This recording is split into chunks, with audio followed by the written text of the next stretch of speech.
The world did not fall by accident. It fell because balance was broken.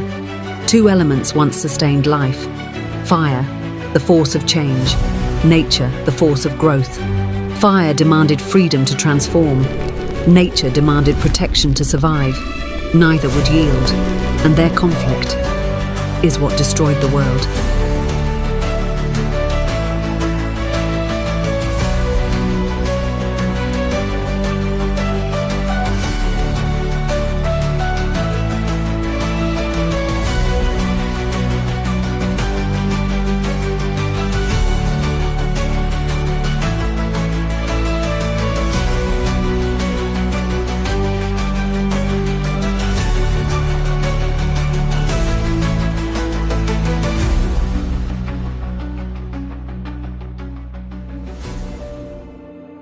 You see, nature might fight with itself, but it can also make the wise choice to make things right again, and not drag it on forever.